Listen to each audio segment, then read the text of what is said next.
தினம் தினம் கஷ்டம்தாங்க. சினிமா அவ்வளோ ஈஸியாக வந்துடாது. நிறைய படங்கள் நடிச்சுட்டு டைரக்டர்ஸ் பிடிக்காம நான் வெளியே வந்திருக்கிறேன். நடிகையாக இருக்கிறதுனால நிறைய சுதந்திரத்தை இழந்துட்டு தான் எல்லாருமே சொல்லுவாங்க. என்னால் வாழ முடியும்னு நான் நினச்சியே பார்க்கல. ஏன்னா நான் சாகிறதுக்கான எல்லா முடிவும் எடுத்துட்டேன்.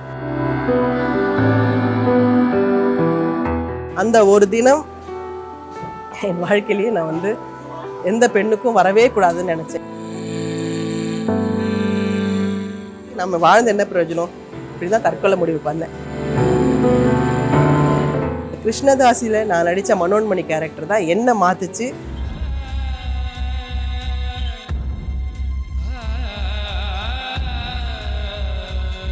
பெரிய திரையை விட சின்ன திரையை ரொம்ப ரொம்ப ரொம்ப நேசிக்கிறேங்க.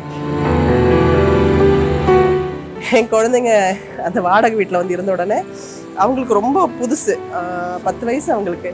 அப்போ அவங்க சொன்னாங்க, எதுக்குமா நம்ம இந்த சின்ன வீட்டில் இருக்கணும், நம்ம வீட்டுக்கே போயிடலாமா அப்படின்னாங்க. அந்த குழந்தைங்கக்கிட்ட எனக்கு ஃபேஸ் பண்ணவே முடியல. இல்லை, இதுதான் வாழ்க்கை, இனிமேல் தான் நம்ம வாழ்க்கையை ஆரம்பிக்க போகிறோன்னு.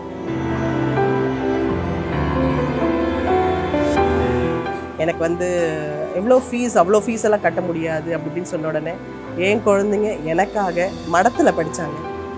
ஒன்றே ஒன்று மட்டும், நான் குழந்தையிலேருந்தே அவங்கக்கிட்ட நான் சொல்லி சொல்லி வளர்த்தது, சினிமா ஃபீல்டுக்குள்ளே வர வேண்டாம்.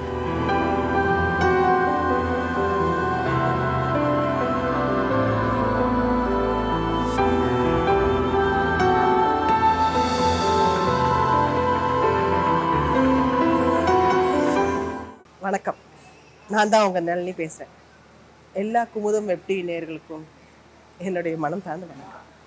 ஏன்னா நீங்கள் பெரிய திரையில் சந்திச்சிருந்தாலும் உலகம் முழுக்க உங்கள் வீட்டு வரவேற்பையும் உங்களோட உள்ளங்களையும் நான் இப்போ சின்ன திரை மூலமாக நிறைய உங்களை பார்த்துக்கிட்டே இருக்கிறேன். பெரிய திரையில் உண்மையிலேயே சொல்லப்போனால் எனக்கு பிடித்து நான் நடிக்கவே இல்லைன்னு தான் நினைக்கிறேன். ஏன்னா நான் பார்க்கும்போது நிறைய மிஸ்டேக்ஸ்லாம் நான் அதில் பார்ப்பேன். ஆனால் சின்ன திரையில் ஒரு சீரியலும் நான் விரும்பி தினம் தினம் நான் மெருகேற்றிக்கிட்டே இருக்கிறேன். ஏன்னா நான் பண்ணுற இந்த வேம்ப் கேரக்டர்ஸ் எல்லாமே நான் ரொம்ப ரசித்து பண்ணிக்கிட்டு இருக்கிற கேரக்டர். அண்ட் மோரோவர் என்னையே மாற்றிக்கிட்டு இருக்கிற ஒரு கேரக்டர்.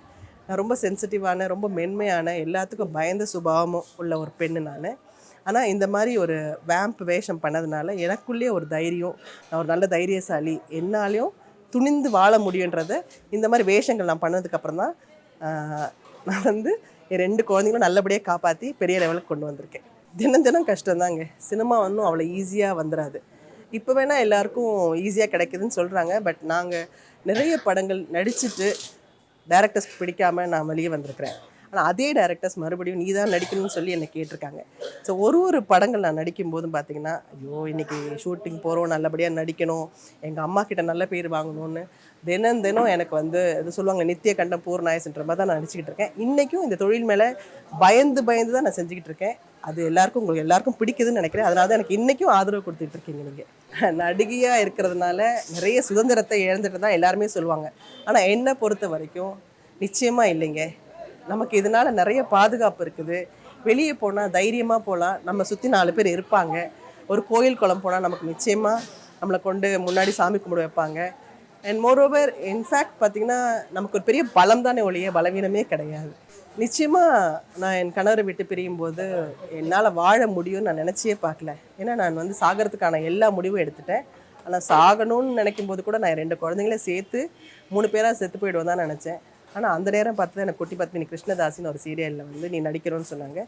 அப்போ திரும்பவும் எனக்கு சினிமா துறையில் வரணும், சின்ன திரையில் வரணும்னு எனக்கு கொஞ்சம் கூட எண்ணமே இல்லை. பட் அவங்க என்னை மோல்டு பண்ணாங்க. இல்லை, நீ ஒரே ஒரு வாட்டி எனக்காக நடிச்சுப்பார், அதுக்கப்புறம் நீ என்னோட முடிவை நீ என்ன வேணால் பண்ணிக்கோ அப்படின்னாங்க. ஆனால் இந்த கிருஷ்ணதாசியில் நான் நடித்த மனோன்மணி கேரக்டர் தான் என்ன மாற்றுச்சு, தைரியமாக என்னை வாழ வச்சது. இன்றைக்கி நான் நல்லபடியாக தலை நிமிர்ந்து வாழ்கிறதுக்கான காரணம் அங்கேருந்து தான் எனக்கு வந்துச்சு. அதனால் நான் பெரிய திரையை விட சின்ன திரையை ரொம்ப ரொம்ப ரொம்ப நேசிக்கிறேங்க. என் வாழ்க்கையில் நடந்த மிகப்பெரிய சோகம், ஏன்னா நான் ரொம்ப சந்தோஷப்பட்டு பண்ணின ஒரு கல்யாணம். நான் வாழ்ந்த ஒரு நிமிஷமும் எனக்கு எவ்வளோ கெட்டது நடந்தாலும் நல்லது மட்டுமே என் மனசில் நினச்சிக்கிட்டு எடுத்துக்கிட்டு நான் 14 வருஷம் வாழ்ந்தேங்க. அந்த 14 வருஷம் அந்த டிவோர்ஸுன்னு எனக்கு சொன்னதுக்கு அப்புறமா அந்த மார்ச் 8 மகளிர் தினத்தன்னைக்கு தான் எனக்கு விவாகரத்து கிடச்சிது. அந்த ஒரு தினம் என் வாழ்க்கையிலேயே நான் எந்த பெண்ணுக்கும் வரவே கூடாதுன்னு நினச்சேன். ஏன்னா நான் எந்த கஷ்டமானாலும் ஒருத்தரோட தான் வாழணும், வாழ்ந்து காட்டணுன்ற முடிவில் இருந்தேன். நீங்கள் சொன்ன மாதிரி மதுரைக்கார பொண்ணு இல்லைங்களா, அந்த முடிவில் வந்து நான் என்றைக்குமே மாற மாட்டேன்.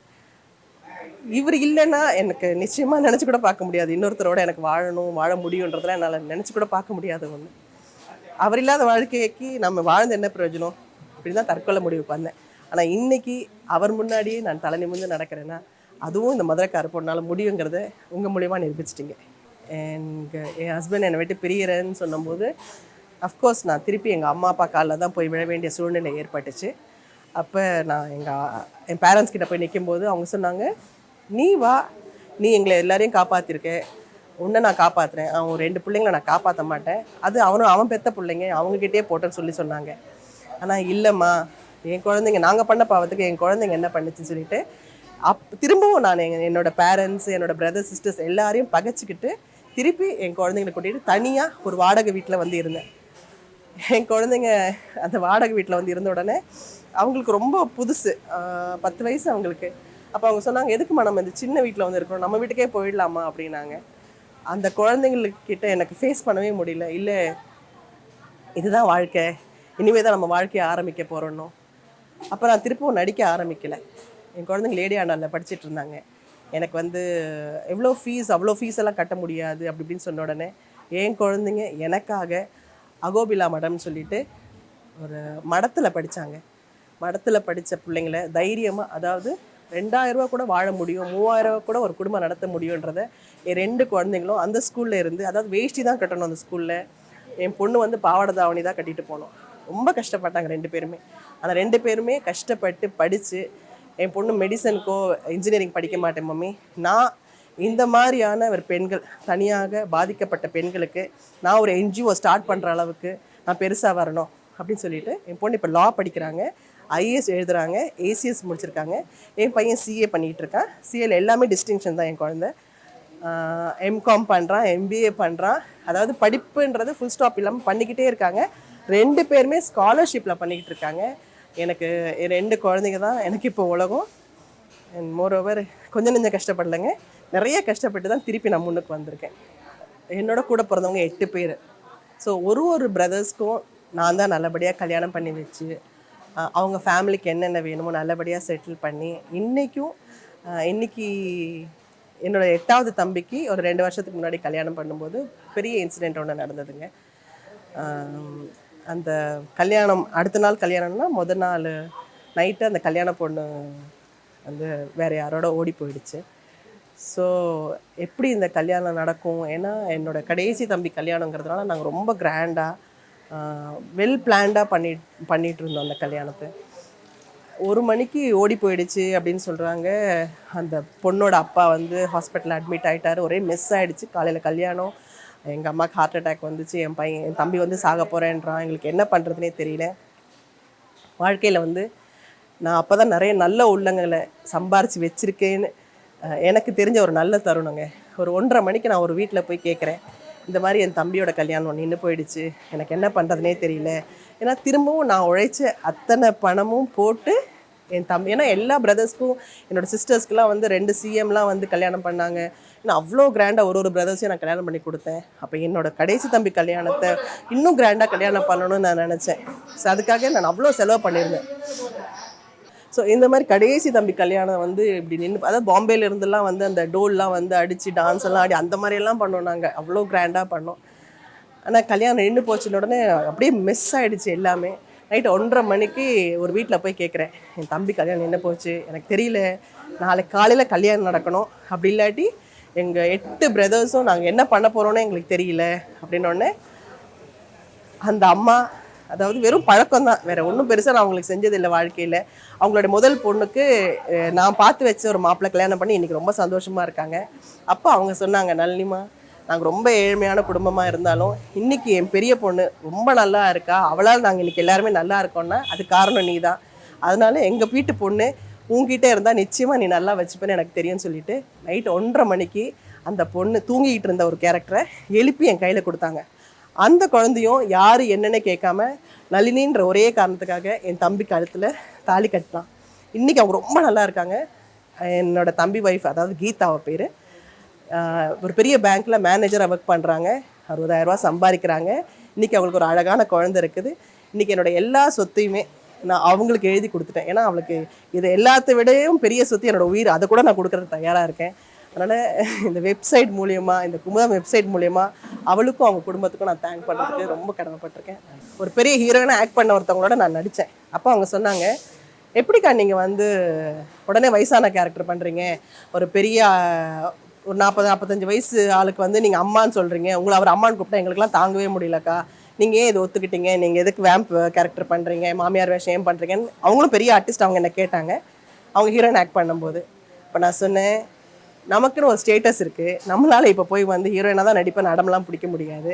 அண்ட் மோரோவர் ஹீரோயினுக்கு நெக்ஸ்ட் கேட்டகரி பார்த்தீங்கன்னா வில்லன் வில்லி தான். ஏன் அந்த கேட்டகரி நம்ம எடுத்துக்கக்கூடாது? வாழ்க்கை ஃபுல்லாக நம்ம ஹீரோயினாக நடிக்கவே முடியாது. மென்டலி நாம் முதல்ல ஃபிக்ஸ் ஆகிடணும், அதுக்கப்புறம் தான் நம்மளால் எல்லா கேரக்டரையும் பண்ண முடியும். நம்ம ஒரு ஆர்டிஸ்ட் தானே, ஏன் அம்மா பண்ணக்கூடாது, காமெடி பண்ணக்கூடாதுன்னு இருக்குதா? அப்படிலாம் இல்லை அப்படி சொல்லி நான் அவங்கள தேத்தினேன். பட் அவங்க வந்து உண்மையிலேயே என்னை வந்து அப்படி பாராட்டினாங்க, இதுக்கு வந்து பெரிய மனசு வேணுக்கான்னு சொல்லிட்டு. நான் உண்மையிலே ரொம்ப ரசித்து நடிக்கிறேன் இந்த வேம்ப் வேஷம். அரசியல் அனுபவம் நிச்சயமாக இருக்குது. நான் 2 சிஎம் கிட்டேயும் நல்லபடியாக பழகியிருக்கேன். இந்த 2 சிஎம் வந்து என் தங்க கல்யாணத்தை ரொம்ப நல்லபடியாக நடத்தியிருக்காங்க. திரு கலைஞர் ஐயா அவர்களும் திரு எம்ஜி ராமச்சந்திரன் அவர்களும். இவங்க 2 பேரும் கொடுக்காத ஒரு பெரிய வாழ்வு எங்களுக்கு கொடுத்தாங்க செல்வி ஜெயலலிதா அவர்கள். ஏஐடிஎம்கேல என் ஹஸ்பண்ட் எம்பியாக நின்று ஜெயிச்சார் திருச்செந்தூர் தொகுதிக்கு. 13 வருஷமாக இருந்த திரு தனுஷ்கோடி ஆதித்தனை நாங்கள் அவர்கிட்ட எங்கள் ஹஸ்பண்ட் வந்து ஜெயிச்சாருங்க. அந்த மறக்க முடியாத அனுபவம் வந்து நிறைய இருக்குது. அந்த வள்ளியூரில் நாங்கள் பட்ட கஷ்டங்கள், ஒரு வீடாக போய் அவங்க வீட்டுக்குள்ளேயே நாங்கள் வாழ்ந்த அனுபவங்கள்லாம் வந்து ஒரு நாளில் முடியாது உங்கள்கிட்ட சொல்கிறதுக்கு. அதுக்கு தனி ஒரு எபிசோட் நான் உங்கள்கிட்ட நிறையா பேசணும். அது மட்டும் இல்லாமல் நாங்கள் ஜெயித்த உடனே டெல்லிக்கு போய் எங்களை எல்லா ஐஏஎஸ் ஆஃபீஸரும் எப்படி இருக்கணும், எம்பி வந்து என்னெல்லாம் பண்ணணும், என்னெல்லாம் நலத்திட்டங்கள் வந்து கவர்மெண்ட் எங்களுக்கு தருது, அதில் நாங்கள் மக்களுக்கு என்னென்ன செய்யணுங்கிறத ரொம்ப அழகாக கிளாஸ்லாம் எடுத்தாங்க. ரொம்ப நல்ல அனுபவமாக இருந்தது. அப்போ வாஜ்பாய் கவர்மெண்ட் இருந்தாங்க, சோனியா காந்தி மேடம் எல்லாரோடையும் இருந்து விருந்து சாப்பிட்டு நிச்சயமாக வந்து அது ஒரு தனி எபிசோடாக நான் உங்ககிட்ட நிறைய பகிர்ந்துக்கிறேன். அம்மாவே கேட்டாங்க, நீ உன் ஹஸ்பண்ட் எம்பியாக இருக்கிறதுக்கு பதிலாக நீ இருக்கலாம். ஏன்னா அந்த பீரியட் ஜெயிக்கும்போது பார்த்தீங்கன்னா கன்னடாவிலேருந்து அம்பரீஷ் எம்பி ஆனார், தெலுங்குலேருந்து கிருஷ்ணமராஜு சார் எம்பி ஆனாங்க, தமிழில் வந்து எங்கள் வீட்டுக்காரர் எம்பி ஆனார். ஸோ அங்கே சுற்றி பார்த்திங்கன்னா எல்லாம் என்னோட ஆக்ட் பண்ணவங்களாக இருந்ததுனால எனக்கு ரொம்ப ஈஸியாக இருந்தது டெல்லியில் அவங்களோடலாம் இருக்கும்போது. அப்போ ஜெயலலிதா சொன்னாங்க, நீ வந்து அவரை விட நீ தான் ஃபுல்லாக உள்ளே எல்லாம் போய் எல்லாருக்கிட்டையும் நல்லபடியாக பேசிகிட்டுலாம் இருக்கேன், நிச்சயமாக நான் உன்னை எம்பி ஆக்கியிருக்கணும், நீ வேணால் திருப்பி கட்சியில் சேரு, உனக்கு ஏதாவது பண்ணுறேன் அப்படின்னாங்க. அந்த அளவுக்குலாம் எனக்கு பொறுமையும் இல்லை, வயசும் வரலன்னு நினைக்கிறேன். இனி எனக்கு வந்து என்னோடய வாழ்க்கையில் 2 லட்சியம், 2 குழந்தைங்களே நல்லபடியாக கரை சேர்க்கணும், அவ்வளோதான். அரசியல் வந்து ஒருத்தரோட தனிப்பட்ட கருத்து. என்னை பொறுத்த வரைக்கும் எனக்கு அவ்வளோ பொறுமை இல்லைன்னு தான் சொல்ல முடியும். அண்ட் மோரோவர் சினிமா எப்படி எனக்கு விருப்பம் இல்லாமல் நான் இதுக்குள்ளே வாழ்ந்துகிட்டு இருக்கேனோ அதே மாதிரி எனக்கு இது வரைக்கும் அரசியலில் விருப்பம் இல்லை. என்ன நடக்கும்னு எனக்கு சொல்ல தெரியல. பெரிய திரையில் நான் 13 படம் ப்ரொடியூஸ் பண்ணியிருக்கேன். தியேட்டர் ஓனராக இருந்திருக்கேன், டிஸ்ட்ரிபியூட்டராக இருந்திருக்கேன், ரைட்டராக இருந்திருக்கிறேன், எல்லாமே இருந்திருக்கிறேன். ஆனால் எதுவுமே சாதிக்கலை. வெறும் ஆர்டிஸ்டாக மட்டும்தான் என்னால் சாதிக்க முடிஞ்சுது. திரும்பவும் சின்னத்திரை தயாரிப்பாளராக ஆகி என்ன நானே புண்படுத்திக்க விரும்பலை. நான் இதுவரை எதையுமே வந்து 2 குழந்தைங்க திணிச்சதே கிடையாது. ஆனால் எதில் வந்தாலும் அவங்க பெஸ்ட்டாக வரணும்னு நினைப்பேன். ஒன்று மட்டும் நான் குழந்தையிலேருந்தே அவங்கக்கிட்ட நான் சொல்லி வளர்த்தது சினிமா ஃபீல்டுக்குள்ளே வர வேண்டான்ட்டு. ஏன்னா நான் பட்ட கஷ்டம், என்னோடய கணவர் பட்ட கஷ்டம் எதுவுமே வந்து என் குழந்தைங்களுக்கு தேவையில்லை. அவங்க நிச்சயமாக இந்த சமுதாயத்தில் 4 பேருக்கு நல்லது செய்யணும், நல்ல வழி காட்டணுங்கிறதுக்காக. சினிமா மட்டும் பெரிய விஷயம் இல்லைங்க, அவங்க இருக்கிற அந்த ஆடிட்டர் தொழிலாக இருக்கட்டும், என் பொண்ணு நடத்த போகிற என்ஜிஓஸாக இருக்கட்டும், அவங்க நடத்த போகிற வக்கீல் தொழிலாக இருக்கட்டும், அதுலேருந்து நான் எவ்வளவோ நல்லது பண்ணேன். அதனால் சினிமா நிச்சயமாக என் குழந்தைங்க வரமாட்டாங்கன்னு நான் வந்து ரொம்ப தைரியமாக நம்பிக்கையோடு சொல்கிறேன். நிச்சயமாக இருக்குங்க. நான் எங்களோட அன்பு வந்து ரொம்ப தூய்மையான அன்பு. என் கணவர் வந்து அவரால் வந்து நிச்சயமாக என்னை மறக்கவே முடியாது. மானசீகமாக இப்போ பேசிகிட்டே இருக்கேன், அதுவே பெரிய உதவி தானே அவருக்கு. அவர் இழந்த அத்தனையும் திரும்பவும் கிடைக்கணும்னு நான் டெய்லி பிரார்த்தனை பண்ணிக்கிட்டு இருக்கேன். நிச்சயமாக திரும்பவும் வந்து இந்த தொழிலில் அவர் சாதிப்பார். இவ்வளோ நேரம் என்னோடய வாழ்க்கையை நான் யார்கிட்டையுமே இதுவரை பகிர்ந்துக்காதது நிறைய உங்ககிட்ட சொல்லியிருக்கேன். நன்றி, வணக்கம்.